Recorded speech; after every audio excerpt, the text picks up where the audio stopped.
안녕하세요. 솔무입니다. 12월 1일이 됐네요. 샘플도 12월 1일자로 바꿔놨습니다. 새로운 기분으로 설명을 해보려고요. 자, 이번 시간은 철근에서 잡배근 또는 보강근 쪽입니다.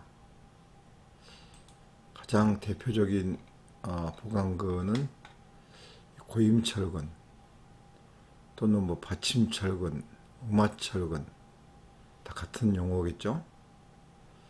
자, 그것을 이제 이렇게 그려서 산출하는 것을 권장하고 있는데요. 이것을 이제 그리면 이런 모습으로 그릴 수도 있겠죠. 자, 고임철근에 대해서 이야기를 해보겠습니다. 이 기초에서 고임철근을 산출하려면 일단 길이를 구해야 됩니다. 길이를 구하는 방식은요, PL로. 자, 해보자고요. 짚고요. 방향을 500. 기초 두께입니다. 한 900으로 해볼게요.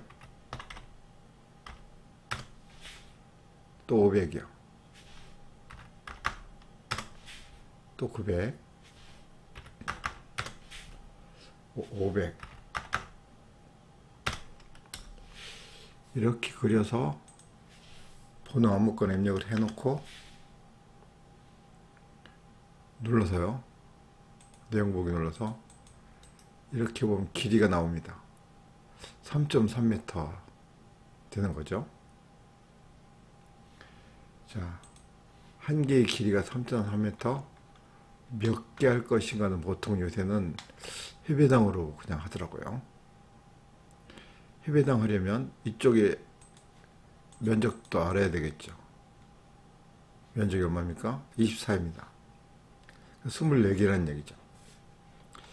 이러한 원리와 개념을 이해하고 있어야 됩니다. 자, 길이가 얼마요? 3.3m. 자, 이것을 이곳에 직접 그린다는 것은 좀 그렇고요. 어떻게 산출할까요? 여기서 보면 계산 박스라는 기능이 있습니다. 클릭해 볼게요. 여기다 이렇게 클릭. 아까 24개 했잖아요. 24개 곱하기 100이라고 합니다. 이해되십니까? 이렇게 되면 이제 2400이 되는 거죠. 그럼 백간격으로 그리겠다는 얘기고요. 여기가 길이입니다. 길이. 아까 3300이요. 네. 또는 3.3 곱하기 1200이겠죠. 같은 뜻입니다. 3.3m 짜리를 1000mm 또는 24개짜리를 해배 면적이니까요. 100개. 이런 박스가 그려지겠죠. 박스 안에 배근을요. 배근 작업을 수동 배근으로 클릭하고 한번 생각해 보세요.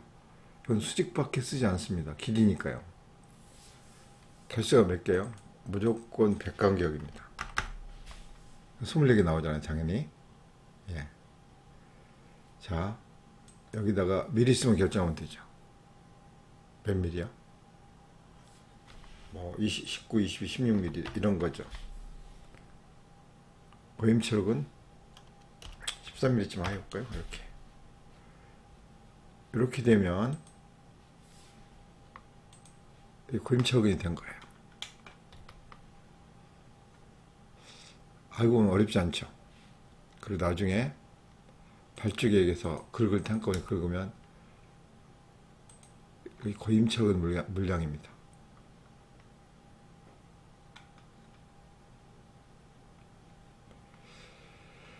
또는 이제 그 보강근이 있겠죠. 기초 같은 경우에 무조건 어떤 형태든 간에, 예?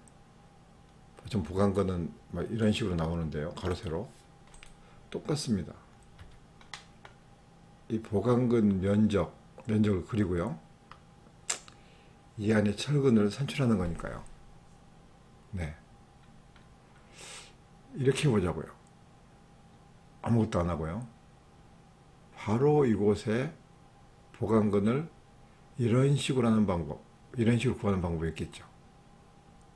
그리고 여기도 바로 그리는 방법이 있겠죠. 바로 그린다는 것은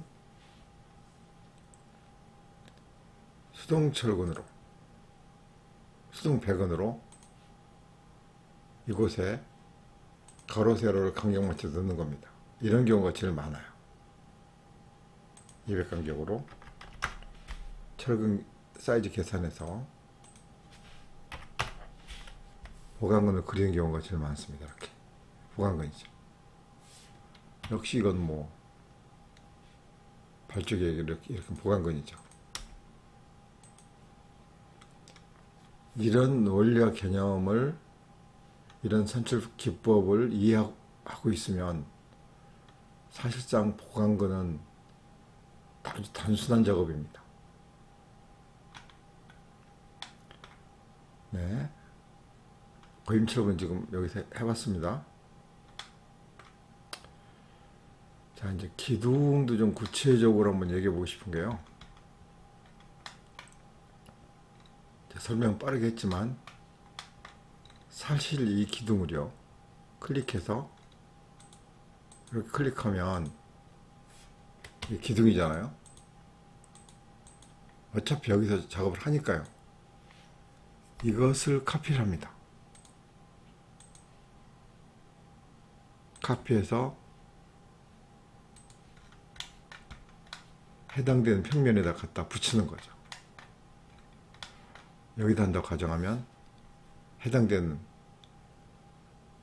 예. 근데 이것도요, 해보면 이렇게 하는 것보다 갖다 놓고 카피를 아래쪽 이렇게 하는 게 조금 더 일이 쉽습니다. 이렇게. 이런 식으로 기둥은 배치하는 것이 쉽다. 네. 이것저것 해봤는데 이 방법이 제일 무난합니다. 이렇게 해놓으면 되니까요. 그리고 거푸집을 산출할 때는 이거는 안 쓰니까요. 이렇게 대부분 안 쓰니까 0 엔터 치면 이 테두리만 가지고 콘크리트 거푸집 산출할 수 있는 거죠. 이거 이해되십니까? 그리고 이걸 철근을 할 때는 이걸 다시 번호 주고요. 그렇게 하면 거푸집 콘크리트 철근을 아주 기둥을 편하게 할 수 있죠. 이런 게 제가 이제 드리고 싶은 아이디어입니다. 보는 보강근에서 할 수 있는 얘기는 없고요. 보는 요새 이런 연구를 하셔야 됩니다. 전단형이 많으면 통째로 폴리라인을 이렇게 그려보고요. 길이를. 개수니까요. 이렇게 해서 거리를 구한 다음에 박스 형태로 한번 해볼까요? 이런 형태가 되지 않겠습니까? 번호를 주고요. 이런 것도 생각해 보셔야 돼요. 이 길이가 얼마입니까? 31m쯤 되네요. 정착 길이 아시잖아요. 그러면 박스로 가로를요, 32 플러스 정착 길이가 뭐 얼마일까요? 1000이라고 가져가면 1000 곱하기 2. 그러면 총 우리 뭡니까 철근 길이가 이만큼 되겠죠. 그렇지 않겠습니까? 32가 아니고 여기는 32 000이네. 이렇게 여기에 지금 길이가 되겠죠. 그렇지 않습니까? 여기는 보폭 정도 넣는 게 쉽겠죠. 한 500 정도 이렇게 하면 이곳의 철근을 바로 그릴 수 있겠죠. 어떻게 해요? 수동 철근을 해요.